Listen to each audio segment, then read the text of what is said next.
Halo, saya Aris Wicaksono. Kali ini saya akan membahas mengenai Accounting Information System atau Sistem Informasi Akuntansi, topik yang ke-10 mengenai General Ledger and Reporting System atau buku besar utama dan sistem pelaporan. Setelah Anda mempelajari topik ini, diharapkan Anda dapat menjelaskan konsep dasar aktivitas bisnis yang berhubungan dengan pemrosesan informasi dalam General Ledger. Kemudian Anda dapat mengidentifikasi ancaman utama dalam General Ledger dan pelaporan kegiatan dan evaluasi kecukupan berbagai prosedur pengendalian untuk mengatasinya. Kemudian Anda dapat memahami implikasi pengembangan teknologi informasi baru seperti XBRL dan perubahan dalam persyaratan pelaporan eksternal seperti IFRS. Kemudian Anda dapat membahas bagaimana alat seperti akuntansi, pertanggungjawaban, balance scorecard, dan grafik yang dapat digunakan untuk menyediakan manajer informasi untuk memantau kinerja secara efektif. Ada 4 aktivitas dasar bisnis dalam General Ledger and Reporting System. Yang pertama adalah update General Ledger atau update buku besar utama, kemudian post adjusting entries atau posting jurnal penyesuaian, kemudian prepare financial statement atau menyiapkan laporan keuangan, dan produce managerial reports atau memproduksi laporan manajerial. Seperti yang Anda dilihat dapat dalam gambar, proses pertama ini adalah DFD atau Data Flow Diagram General Ledger and Reporting System. Proses pertama adalah update General Ledger. Kemudian proses kedua adalah post adjusting entries. Proses ketiga adalah prepare financial statements. Dan proses keempat adalah produce managerial reports. Managerial reports dihasilkan setelah menghasilkan financial statement atau laporan keuangan. Pada update General Ledger, ada beberapa ancaman yang ada, serta pengendalian yang dapat digunakan untuk meminimalisir proses ini, ancaman pada proses update General Ledger. Yang pertama adalah ancamannya adalah inaccurate updating of General Ledger. Jadi, ketidakakuratan update buku besar. Kemudian, otorisasi jurnal yang tidak ada otorisasi terhadap jurnal. Untuk meminimalisir resiko tersebut, dapat digunakan beberapa pengendalian. Yang pertama adalah Data Integrity Processing, Integrity Controls. Kemudian pengendalian akses dan menggunakan audit trail atau jejak audit. Pada proses adjusting entries atau post adjusting entries, ada 5 aktivitas dasar. Yang pertama adalah accrual, deferral, estimasi, revaluasi, dan koreksi.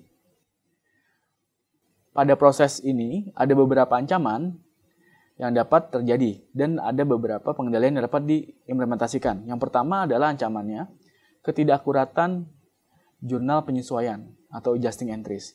Yang kedua adalah tidak ada otorisasi ketika dibuat jurnal penyesuaian. Untuk meminimalisir risiko tersebut, maka dapat dilakukan pengendalian sebagai berikut. Yang pertama adalah Data Entry Processing Integrity Controls. Kemudian adalah Access Controls atau pengendalian terhadap akses. Yang ketiga adalah audit trail atau melakukan jejak audit. Kemudian ancaman dan pengendalian pada proses penyiapan laporan keuangan dan memproses produksi managerial report atau laporan manajerial.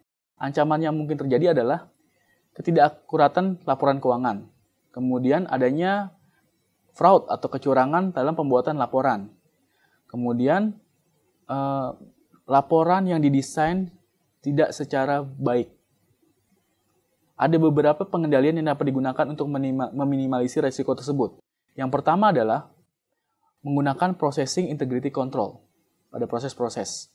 Kemudian melakukan audit serta menerapkan proses balance scorecard. Ada beberapa standar baru dan teknologi yang mempengaruhi pelaporan keuangan saat dewasa ini di Indonesia.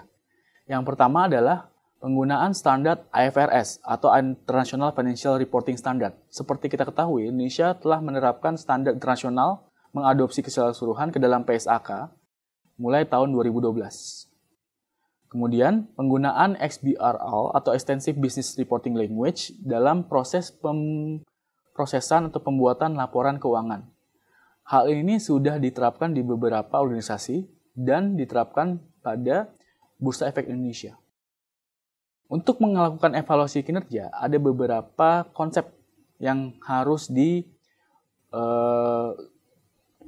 Yang pertama adalah konsep pertanggungjawaban akuntansi atau accounting responsibility, di mana pelaporan dilakukan berdasarkan tanggung jawab manajerial di masing-masing bagian organisasi. Kemudian adanya flexible budget, di mana menggunakan budget berdasarkan satuan aktivitas. Kemudian menggunakan balance scorecard atau pengukuran kinerja keuangan dan kinerja non-keuangan menggunakan konsep balance scorecard. Dan menggunakan graphs atau grafik untuk memvisualisasikan data dan grafis yang sesuai. Kesimpulan dalam topik ini bahwa dalam General Ledger dan Reporting System memiliki 4 aktivitas bisnis utama, yaitu update General Ledger, post adjusting entries atau jurnal penyesuaian, prepare financial statement atau laporan keuangan, dan produce managerial reports atau laporan manajerial. Kemudian, setiap aktivitas memiliki threats atau ancaman dan pengendalian atau kontrol atas ancaman tersebut. Terima kasih.